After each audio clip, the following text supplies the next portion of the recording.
my name is Jay, and I'm with Virtual Care. That's K-A-R-E, care with a K. And we are a group of clinicians that provide exercise videos and education. And then we not only provide it, but we also present it. So you're getting from an experienced clinician how to do different activities. I'm a pulmonary specialist, and we're going to work today some more on some breathing exercises. And two of the exercises we're going to do are something that you may or may not have heard about.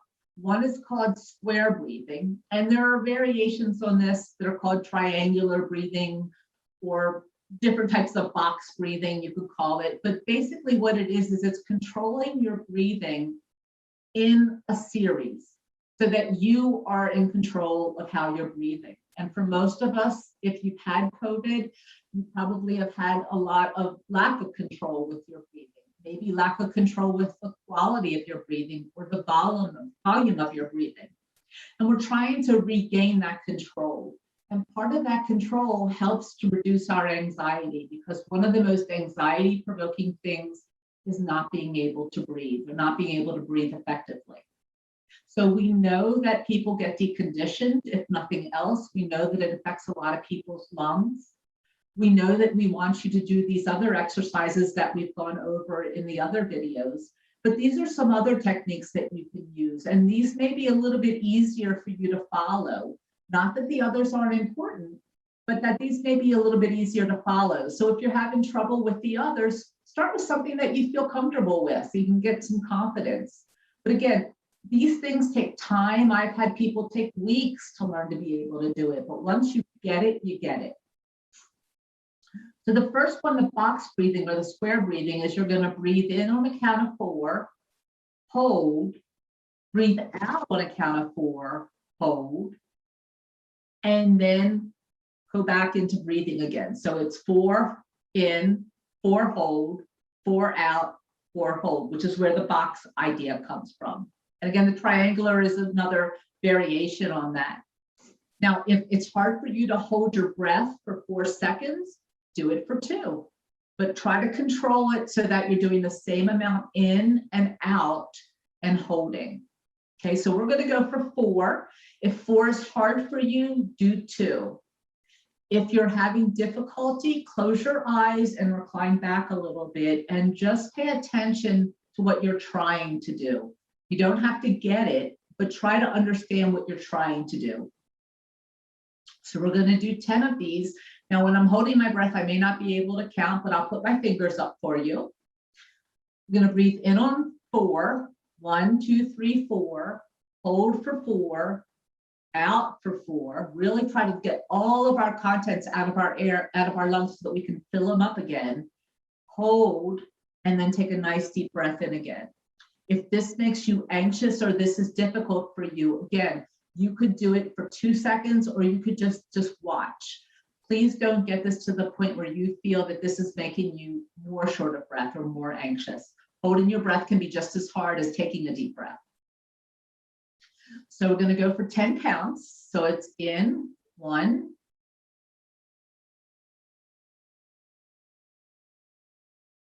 out, 1, 2, 3, 4, hold, in again,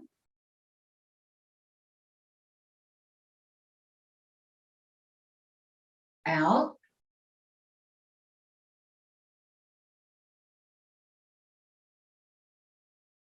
in,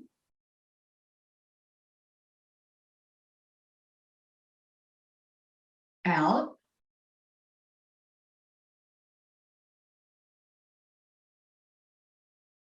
in,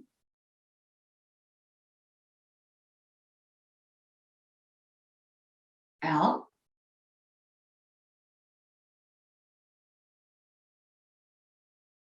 in,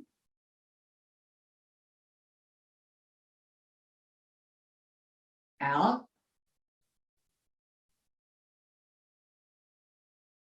in,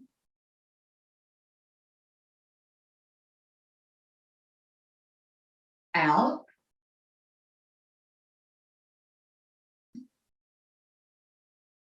in,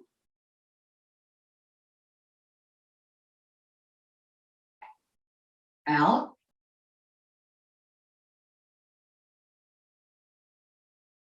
in,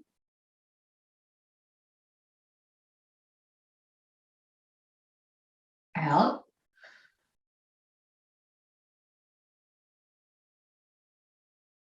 in,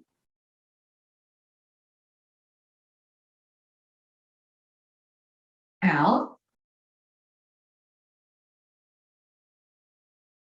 One last time, in,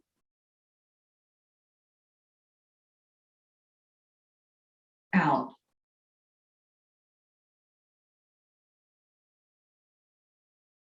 Good job.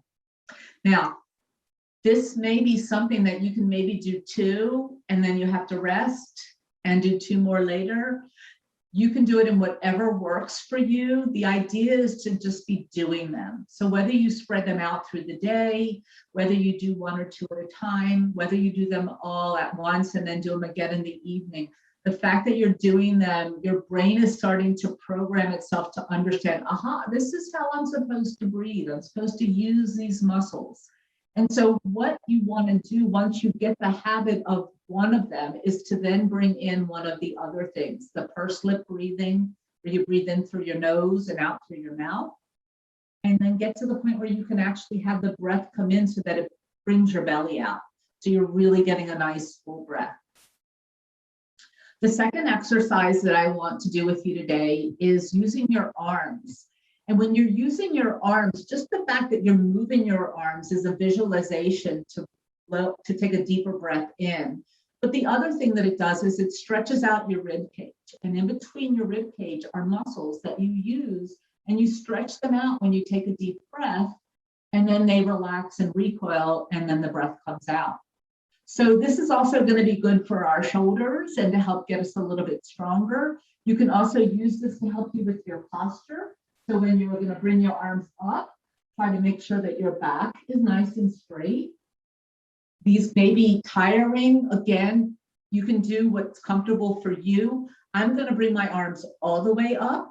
If it's difficult for you, just bring your arms up a little bit. If you can only do 1 at a time, that's fine. If you need to stop at any time, that's fine. We're going to do 10, and we're going to start with 10 with our arms going up this way. And what you should feel is that your chest wall is coming out a little bit. And that's because you're allowing your lung, your rib cage to expand a little bit and the air to fill your lungs better. So we're going to do 10. So in and out. In and out. In, go at your own pace. And out, in, and out. If you're getting tired, just do the breathing in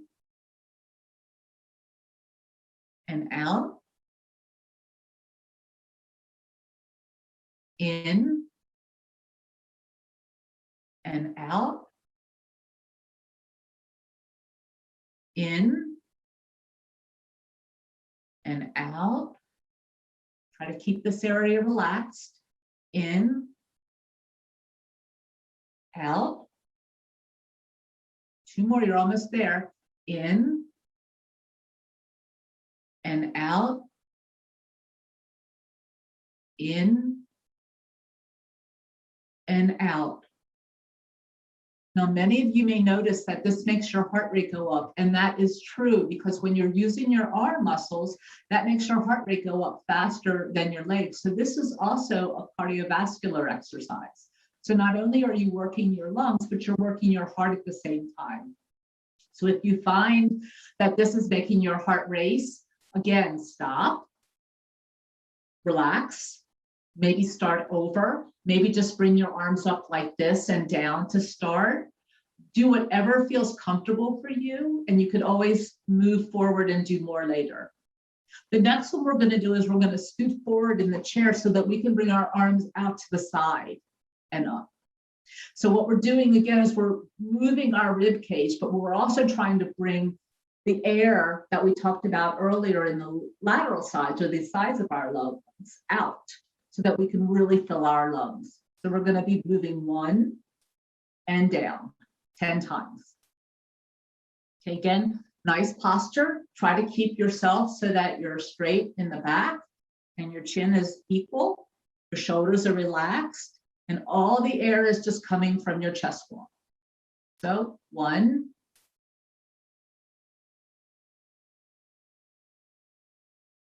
2,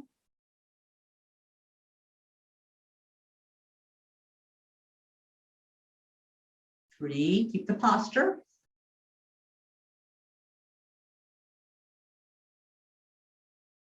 4,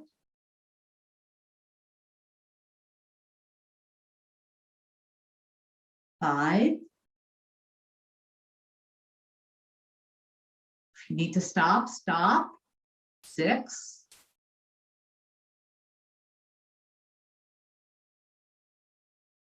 7,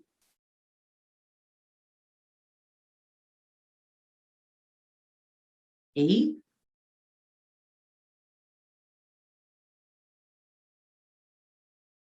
9. One last one. Now, you may find this makes your arms, shoulders particularly a little bit sore. If they do, just start to roll them out a little bit and just try to move them a little bit. You can also stop early and start over, or even just go a little bit. You don't have to go up all the way. Another one that I want to do also works the side and also the back of your lungs. And what we're going to do is arch over and really try to open up this area. So we're going to do one arm at a time. We're going to do 10, and then we're going to rest and do 10 on the other side. So again, you're trying to get all the air to come from here and not so much reaching with your shoulder. If this is difficult, just come to your side and you should feel that stretch anyway. And again, it feels good. Just stretch to the side and do it that way. Okay, we're going to start with the right hand. 1. Breathing out on the down. 2.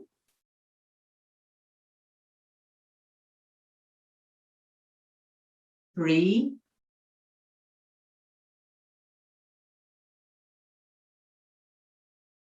4.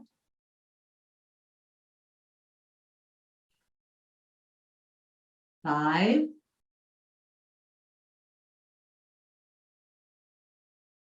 6.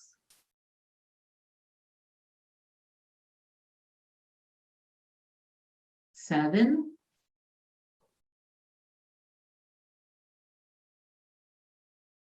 8.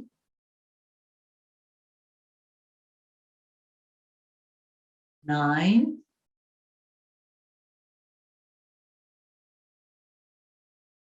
10. I'm going to go to the opposite side, and you should start to feel, this should feel good to start to stretch a little bit when you're not able to move, or if you're feeling really sick, you find that you start to crunch in and tighten your muscles. So this is a nice way to help you relax a little bit and start to move your body again. We're going to do the opposite arm. We'll start with 1, 2. You can also alternatively hold it up there and hang a little bit and then come back.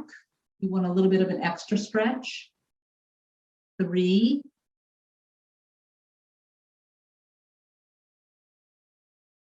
4,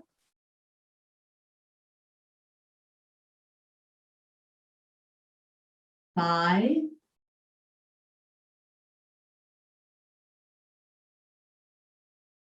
6,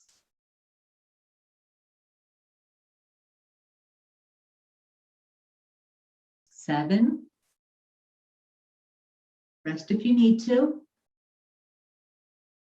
8.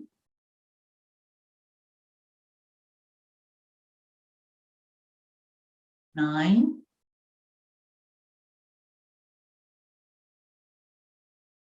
and 10. If your arms are feeling a little heavy, that just means that you're weak. If they're too heavy, do them without your arm, or bring your arm up at your shoulder and do it with your elbow. Again, you're out and you're trying. That's the most important thing. The fact that you're trying and you're moving and you're breathing is critical. And that's going to help you in the long run, no matter what. The last one I'm going to do is actually a twist. And what we're going to use the twist for is to help to blow all the air out. So when you twist, you're going to force the air out. So you're going to take a deep breath in and blow out. And you can do alternate sides if you want. But the real part is that when you twist, you're going to kind of squeeze the air out. Okay, so in, out. In, out. You can also bring your shoulders and head that way too. In, out. In, out. Try to keep your posture when you're doing this so you're feeling this around your back. In,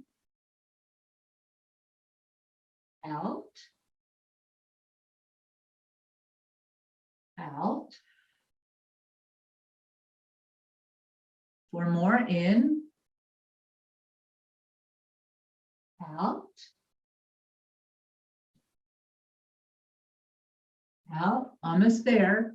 In, out. In, out. Nice job. The last one I want to talk about today is just using your breathing and trying to see if you're breathing correctly by using some different objects. Now, one of them could be a tissue. I'm going to get a tissue. And you can see if you're doing the pursed lip breathing exercise correctly. If when you're holding the tissue, you can blow it out. Now, if you don't have a lot of air, it may be here that you're starting with, and that's okay. With time and with better volume, you're going to be able to bring it out further and further. Another way would be as if the tissue is on a table and try to blow it out on the table. And again, it's not so much important that it moves or not, it's that you're trying. With time and with more volume, you'll be able to move that tissue out further. Another one that you can use is soap bubbles. And if you have kids or grandkids, they love to do this. If you are indoors, you can put a sheet out so that you don't get soap on the floor.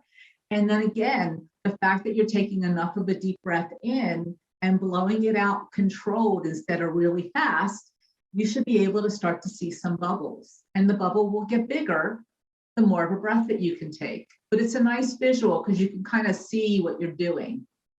Another one is pinwheels, which is you have a stick with something that spins on it and you put it in front of you. And again, it may be here to start, but with time, as you get better, you'll be able to bring that stick out and spin that pinwheel at the same time. Now, how far you can spin out, how long you can spin out, are all directly related to how much air you're getting in. So you will be able to see your progress by not only the ones that you breathe your air in and you see the incentive spirometer ball go up, but you could see the bubble go out, or that you can do it from here as opposed to here, or that that pinwheel can spin longer, further away from you. And if you get really good, then you can be doing it when you're moving, which is again saying that, okay, now I'm using some of my air for movement, and I also have to be able to direct my air to the activity. So much harder, usually somewhat later in the stages. But again, one of the things that's really nice is to be able to see your progress. And so people really feel better about doing what they're doing when they can see that it's really working. So you may not really see so much when you're just doing your belly breathing or your pursed lip breathing. But you should start to see it when you start to move and you find that you can move longer. You can move more comfortably for a longer period of time without being short of breath, or that your breathing is better controlled for a longer period of time when you're doing activity. Those are all signs that you are actually training your muscles. So I hope this was helpful, and I thank you.